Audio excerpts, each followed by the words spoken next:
નમસ્કાર વિદ્યાર્થી મિત્રો. આજે આપણે મનોવિજ્ઞાનમાં પ્રકરણ નંબર 3માં બુદ્ધિ વિશેની ચર્ચા કરીશું. વિદ્યાર્થી મિત્રો, સૌપ્રથમ આપણે પ્રસ્તાવના જોઈએ. સમગ્ર જીવન સૃષ્ટિમાં મનુષ્ય સર્વશ્રેષ્ઠ પ્રાણી છે. વિશિષ્ટ શારીરિક માનસિક ક્ષમતા તે ધરાવે છે.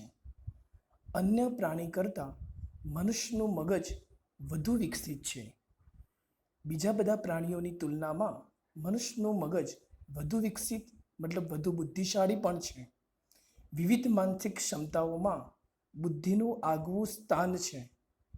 બુદ્ધિને અક્કલ, ડહાપણ, ચાતુર્ય, મતિ, વિવેક, જ્ઞાન, સમજણ જેવા પર્યાયી શબ્દોથી આપણે ઓળખીએ છીએ. બુદ્ધિ જટિલ માનસિક પ્રક્રિયા છે. એટલા માટે કે આપણે બુદ્ધિને જોઈ શકતા નથી, એટલે એ એક જટિલ માનસિક પ્રક્રિયા છે. વ્યવહારિક વર્તનની સમજ. જ્યારે પણ આપણે બુદ્ધિ દ્વારા વિવિધ પ્રકારના વ્યવહારિક કાર્યો કરીએ છીએ ત્યારે આપણે બુદ્ધિ વિશેની વધુ સમજ પ્રાપ્ત થાય છે. જીવનમાં આવતી સાદી કે જટિલ સમસ્યાઓને ઉકેલવાની સમજ આપણને બુદ્ધિ દ્વારા પ્રાપ્ત થાય છે. શારીરિક, માનસિક, આવેગિક, સામાજિક, રાજનૈતિક તથા વૈજ્ઞાનિક વર્તન સાથે પણ બુદ્ધિ સંબંધિત છે. બુદ્ધિની વ્યાખ્યાઓ. 1879માં જર્મન મનોવૈજ્ઞાનિક એબિંગહોસે વ્યક્તિગત ભિન્નતાના આધારે બુદ્ધિને વ્યાખ્યાયિત કરવાનો પ્રયાસ કર્યો. બુદ્ધિ શબ્દ સંસ્કૃત ભાષાના બુદ્ધ ધાતુ પરથી ઉતરી આવ્યો છે. બુદ્ધ એટલે સમજવું કે જ્ઞાન મેળવવું. બુદ્ધિ માટે અંગ્રેજીમાં ઇન્ટેલિજન્સ શબ્દ પરથી ઉતરી આવ્યો છે, જે લેટિન ભાષાના ઇન્ટેલિજર શબ્દથી બનેલો છે. બુદ્ધિ એટલે વસ્તુને જાણવાની, ચિત્તની આંકલન કે સમજ શક્તિ. સાર્થ ગુજરાતી જોડણી કોષમાંથી લેવામાં આવેલી આ વ્યાખ્યા છે. ફરીથી, બુદ્ધિ એટલે વસ્તુને જાણવાની, ચિત્તની આંકલન કે સમજ શક્તિ. મિત્રો, એવું પણ કહી શકાય કે આપણી એકાગ્રતાથી આપણે જે સમજ શક્તિ પ્રાપ્ત થાય છે અથવા જે વસ્તુનો આપણે પરિચય કરીએ છીએ એને પણ આપણે બુદ્ધિ તરીકે ઓળખી શકીએ. ત્યારબાદ બિને અને સાયમને આપેલી વ્યાખ્યા. બુદ્ધિ એટલે સારી રીતે સમજવાની, યોગ્ય રીતે નિર્ણય લેવાની અને તર્ક કરવાની શક્તિ છે. બુદ્ધિ દ્વારા આપણે સારી રીતે સમજણ શક્તિ પ્રાપ્ત થાય છે. બુદ્ધિ દ્વારા આપણે યોગ્ય રીતે નિર્ણય લઈ શકીએ છીએ અને બુદ્ધિ દ્વારા જ આપણે દરેક વસ્તુમાં તર્ક કરી શકીએ છીએ. વ્યક્તિ જેટલા પ્રમાણમાં અમૃત રીતે વિચારવાની શક્તિ ધરાવતી હોય તેટલા પ્રમાણમાં તે બુદ્ધિમાન હોય છે. ટર્મને 1916માં આપેલી વ્યાખ્યા મુજબ વ્યક્તિ જેટલા પ્રમાણમાં અમૃત રીતે વિચારવાની શક્તિ ધરાવતી હોય તેટલા પ્રમાણમાં તે બુદ્ધિમાન હોય છે. મિત્રો, અહીંયા જે શબ્દ છે અમૂર્ત, અમૂર્તનો એક અર્થ એવો પણ કરી શકાય કે વ્યક્તિ ગાણિતિક રીતે, વૈજ્ઞાનિક રીતે કે અવકાશીય રીતે એ વિચારવાની શક્તિ ધરાવતો હોય છે. બીજા એક અર્થમાં કહીએ તો વ્યક્તિની સામે કોઈ પણ પદાર્થ નથી અને છતાં પણ એ પદાર્થ વિશે વિચારી શકે છે તો તેને અમૂર્ત વિચારણા કહી શકાય. તો આ પ્રમાણે ટર્મનની વ્યાખ્યા મુજબ વ્યક્તિ જેટલા પ્રમાણમાં અમૂર્ત રીતે વિચારવાની શક્તિ ધરાવતી હોય તેટલા પ્રમાણમાં તે બુદ્ધિમાન હોય છે. એવું પણ કહી શકાય કે જે વ્યક્તિઓની અમૂર્ત વિચારણા છે તેઓ વધુ બુદ્ધિમાન હોય છે.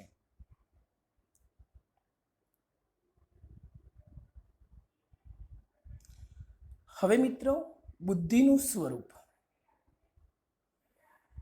બુદ્ધિની સ્વરૂપની વાત કરીએ તો સૌપ્રથમ એના મહત્વના 5 મુદ્દાઓનો આપણે અભ્યાસ કરીશું, જેમાં આપણે વિભિન્ન બોધાત્મક માનસિક શક્તિઓનો સરવાળો છે, 2 અમૂર્ત રીતે તર્ક કરવાની ક્ષમતા છે, 3 સમસ્યાનો ઉકેલ મેળવવાની ક્ષમતા છે, 4 ઉદ્દેશપૂર્ણ ક્રિયાઓ અને નિર્ણયો લેવાની ક્ષમતા છે, અને 5 બુદ્ધિ એ વાતાવરણ સાથે સમાયોજન કે અનુકૂલન કરવાની ક્ષમતા ધરાવે છે.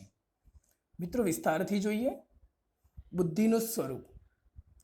સૌપ્રથમ વિભિન્ન બોધાત્મક અને માનસિક શક્તિઓનો સરવાળો છે. મિત્રો, બુદ્ધિ એ વિભિન્ન બોધાત્મક માનસિક શક્તિઓનો સરવાળો છે. મિત્રો, બોધાત્મક શક્તિઓ કઈ કઈ? તો જેમાં તર્ક, વિચારણા, કલ્પના, નિર્ણય ક્ષમતા વગેરે બુદ્ધિઓના પાસાઓ છે, અને આ બધા જ પાસાઓનો સરવાળો છે. બુદ્ધિ એ સમગ્રલક્ષી માનસિક શક્તિ છે. બુદ્ધિના કોઈ આપણે એક એકમ નથી. બુદ્ધિ સમગ્રલક્ષી માનસિક શક્તિ છે. એટલા માટે બુદ્ધિ એ વિભિન્ન બોધાત્મક અને માનસિક શક્તિઓનો સરવાળો છે એવું કહી શકાય. 2 અમૂર્ત રીતે તર્ક કરવાની ક્ષમતા છે. બુદ્ધિ અમૂર્ત રીતે તર્ક કરવાની ક્ષમતા છે. મિત્રો, આપણે અગાઉ પણ વાત કરી કે અમૂર્ત એટલે શાબ્દિક, ગાણિતિક, વૈજ્ઞાનિક નિયમોને સરળતાથી સમજવા. જે વ્યક્તિઓની અંદર અમૂર્ત વિચારણા છે એવા વ્યક્તિઓ સામાન્ય વ્યક્તિની તુલનામાં શાબ્દિક, ગાણિતિક કે વૈજ્ઞાનિક નિયમોને સરળતાથી સમજી શકે છે. તો આમ બુદ્ધિ એ અમૂર્ત રીતે તર્ક કરવાની ક્ષમતા છે. 3 બુદ્ધિ એ સમસ્યાનો ઉકેલ મેળવવાની ક્ષમતા છે. મિત્રો, બુદ્ધિ વડે આંતરસૂઝની મદદથી સમસ્યાનો ઉકેલ મેળવી શકાય છે. પ્રકરણ નંબર 2માં શિક્ષણના પ્રયોગોમાં આપણે જોયું કે ચિમ્પાન્જી શિક્ષણ દ્વારા સરળતાથી પોતાના પિંજરાની બહાર રહેલા કેળા મેળવી શકે છે. તો આમ બુદ્ધિ વડે આપણા અંદર આંતરસૂઝ પેદા કરી શકાય છે અને આપણા જીવનમાં ઉદ્ભવતી સમસ્યાઓનો ઉકેલ મેળવી શકાય છે. તો બુદ્ધિ એ સમસ્યાનો ઉકેલ મેળવવાની ક્ષમતા ધરાવે છે. પૂર્વ અનુભવનો લાભ લઈ શકાય છે. બુદ્ધિ દ્વારા આપણા જીવનના પૂર્વ અનુભવોના આધારે આપણે વર્તમાન સમયમાં ઉદ્ભવતી સમસ્યાઓનો ઉકેલ પ્રાપ્ત કરી શકીએ છીએ. મહાવરા, તાલીમ કે અનુભવથી શીખી વર્તનને વધુ અસરકારક બને છે. શિક્ષણના પ્રયોગોમાં પણ આપણે વાત કરી કે મહાવરા, તાલીમ કે અનુભવોને કારણે ધીમે ધીમે અથવા પ્રયત્નો વધતા ભૂલોની સંખ્યામાં ઘટાડો થાય છે. તો મિત્રો, યાદ રાખો કે બુદ્ધિ દ્વારા મહાવરા, તાલીમ કે અનુભવો શીખી વર્તન વધુ અસરકારક બને છે. 4 ઉદ્દેશપૂર્ણ ક્રિયાઓ અને નિર્ણય લેવાની ક્ષમતા. બુદ્ધિ દ્વારા આપણે ઉદ્દેશપૂર્ણ ક્રિયાઓ અને નિર્ણય લેવાની ક્ષમતા કેળવી શકીએ છીએ. વાસ્તવિક ધ્યેયો નક્કી કરી શકાય છે, જેમાં આપણને બુદ્ધિ મદદરૂપ થાય છે. પરિસ્થિતિનું યોગ્ય રીતે અર્થઘટન કરવા બુદ્ધિ મદદરૂપ બને છે.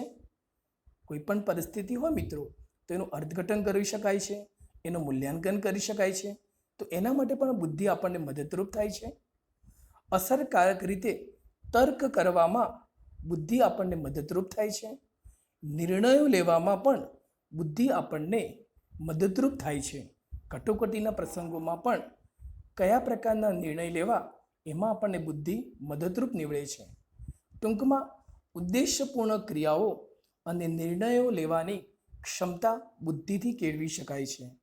નંબર 5 વાતાવરણ સાથે સમાયોજન કે અનુકૂલન કરવાની ક્ષમતા બુદ્ધિ દ્વારા કેળવી શકાય છે. મિત્રો, બુદ્ધિ એ નવી પરિસ્થિતિઓ કે કાર્ય અંગે બદલાતી જતી અપેક્ષાઓ સાથે સાનુકૂળ થવાની શક્તિ ધરાવે છે. ઉદાહરણ જોઈએ તો શિયાળામાં ઠંડી અને ઉનાળામાં ખૂબ જ ગરમી હોવા છતાં પણ આપણે એની સાથે અનુકૂલન સાધી શકીએ છીએ. તો એનું એક કારણ આપણી અંદર રહેલી બુદ્ધિ છે. આમ બુદ્ધિ દ્વારા આપણે વાતાવરણ સાથે સરળતાથી સમાયોજન કે અનુકૂલન કરવાની ક્ષમતા ધરાવી શકીએ છીએ. મિત્રો, યાદ રાખો, બુદ્ધિનું સ્વરૂપ એવો પ્રશ્ન પૂછાય તો તમારે મુખ્યત્વે બુદ્ધિની વ્યાખ્યા આપી બુદ્ધિના 5 મુદ્દાઓની ચર્ચા કરવાની છે. ટૂંકમાં, બુદ્ધિ એ વિભિન્ન બોધાત્મક અને માનસિક શક્તિનો સરવાળો છે. બુદ્ધિ એ અમૂર્ત રીતે તર્ક કરવાની ક્ષમતા છે. બુદ્ધિ દ્વારા સમસ્યાના ઉકેલ મેળવવાની ક્ષમતા છે. બુદ્ધિ ઉદ્દેશપૂર્ણ ક્રિયાઓ અને નિર્ણયો લેવાની ક્ષમતા ધરાવે છે. બુદ્ધિ વાતાવરણ સાથે સમાયોજન કે અનુકૂલન કરવાની ક્ષમતા ધરાવે છે. વિદ્યાર્થી મિત્રો, અહીં આપેલો બુદ્ધિનો સામાન્ય સંભવિતતાનો આલેખ છે. તમે જોઈ શકો છો કે આ આલેખનું સ્વરૂપ ઘંટાકાર સ્વરૂપનું છે. આ આલેખની અંદર તમે જોતા આપણને ખ્યાલ આવે છે કે મોટા ભાગના લોકો 90થી 110ની વચ્ચે આવેલા છે, જેમાં 50% લોકોનો સમાવેશ થાય છે. 90થી 110, જેની અંદર 50% લોકોનો સમાવેશ થાય છે. એનો એક મતલબ એવો થાય છે કે મોટાભાગના લોકોનો બુદ્ધિઆંક 90થી 110 વચ્ચે આવેલો છે. બુદ્ધિઆંકની સમજૂતી આપણે હવે પછી મેળવીશું. વિદ્યાર્થી મિત્રો, અહીં તમે જોશો તો ખ્યાલ આવશે કે 70થી 80% બુદ્ધિઆંક 6.7% લોકોમાં જોવા મળે છે, જ્યારે 70થી ઓછો બુદ્ધિઆંક ફક્ત અને ફક્ત 2.2% લોકોમાં જોવા મળે છે. વિદ્યાર્થી મિત્રો, બોર્ડની પરીક્ષામાં હેતુલક્ષી પ્રશ્નમાં પણ પૂછાય છે કે 70% કરતાં ઓછા બુદ્ધિઆંક કેટલા ટકા વ્યક્તિઓમાં જોવા મળે છે? તો મિત્રો, એનો જવાબ છે 2.2%. એ જ રીતે મિત્રો, બુદ્ધિઆંક 110થી 120 ફક્ત ને ફક્ત 16.1% વ્યક્તિઓમાં જોવા મળે છે. 120થી 130 બુદ્ધિઆંક 6.7% લોકોમાં જોવા મળે છે. અને 130 કરતાં વધુ બુદ્ધિઆંક ફક્ત ને ફક્ત 2.2% લોકોમાં જોવા મળે છે. તો આપેલ સામાન્ય સંભવિતતાનો આલેખ જોતા આપણને ખ્યાલ આવે છે કે 70% કરતાં ઓછા લોકો 2.2% છે.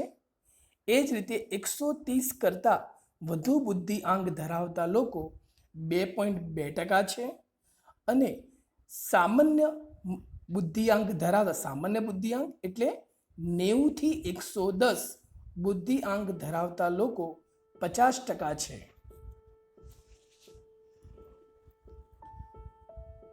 જ્ઞાન પ્રાપ્તિ, સમસ્યા ઉકેલ, અમૂર્ત તાર્કિક વિચારણા એ બુદ્ધિ છે.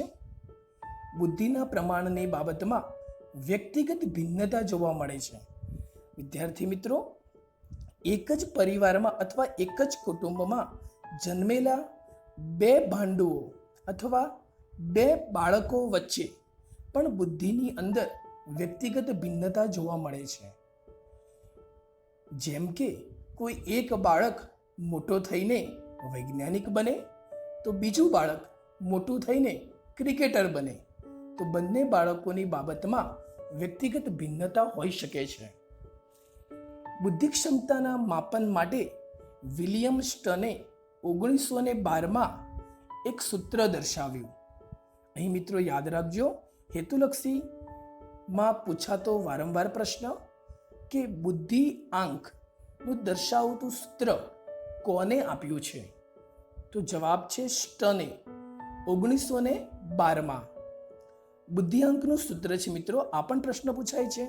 બુદ્ધિઆંકનું સૂત્ર લખો તો બુદ્ધિલબ્ધિ અથવા જેને અંગ્રેજીમાં ઇન્ટેલિજન્ટ ક્વોશન્ટ અથવા તો ટૂંકમાં આપણે IQ તરીકે ઓળખીએ છીએ.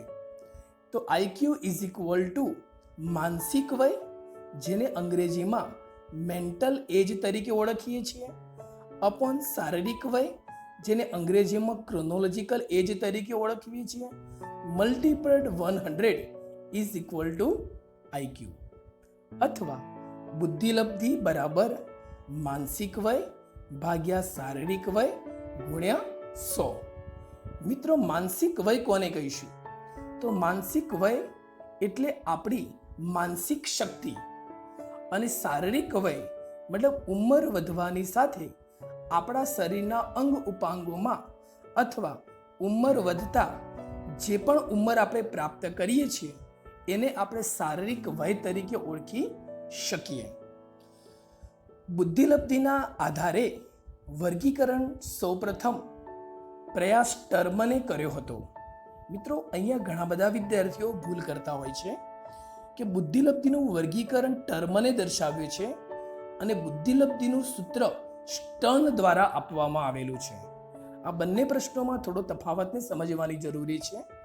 ફરી એક વખત, બુદ્ધિ ક્ષમતાના માપન માટે વિલિયમ સ્ટર્ને સૂત્ર આપ્યું છે, જ્યારે બુદ્ધિલબ્ધિના આધારે વર્ગીકરણ કરવાનો સૌપ્રથમ પ્રયત્ન ટર્મને દર્શાવેલો છે. જનસમુદાયમાં બુદ્ધિલબ્ધિના વર્ગીકરણના આલેખથી સામાન્ય સંભવિતતાના આલેખ તરીકે ઓળખવામાં આવે છે. આપણે અગાઉ જે આલેખ જોયો જેને સામાન્ય સંભવિતતાનો આલેખ તરીકે ઓળખી શકીએ છીએ, જેનો આકાર છે ઘંટાકાર સ્વરૂપનો. 90 થી 110 સામાન્ય બુદ્ધિ ક્ષમતા 50% લોકોમાં જોવા મળે છે. અગાઉ આપણે આલેખમાં જોયું કે 50% લોકોમાં 90 થી 110 બુદ્ધિ ક્ષમતા જોવા મળે છે. સામાન્યથી ઓછા કે વધુ પ્રમાણમાં બુદ્ધિ ક્ષમતા વાળા લોકો ખૂબ જ ઓછા હોય છે. આપણે જોયું કે 2.2% લોકો જ એવા છે કે સામાન્ય બુદ્ધિશક્તિ કરતાં ઓછી બુદ્ધિશક્તિ ધરાવે છે, કે સામાન્ય બુદ્ધિ ક્ષમતા કરતાં વધુ બુદ્ધિ પ્રમાણ ધરાવે છે. એવા ફક્ત અને ફક્ત 2.2% લોકો જ છે. મનોદુર્બળતા, જેને આપણે માનસિક રીતે પડકારરૂપ અને અતિ ઉત્કૃષ્ટ કે તેજસ્વી બુદ્ધિ ક્ષમતા ધરાવતા લોકો સમાજમાં ખૂબ જ ઓછા છે, જેનું પ્રમાણ 2.2% છે. મિત્રો, અહીંયા 3.2 નહીં પરંતુ 2.2% લોકો છે. બુદ્ધિ વિશેના આધુનિક અભિગમો. વિદ્યાર્થી મિત્રો, બોર્ડની પરીક્ષામાં બુદ્ધિ વિશેના કોઈ એક અભિગમ વિશે અવશ્ય પ્રશ્ન પૂછાય છે.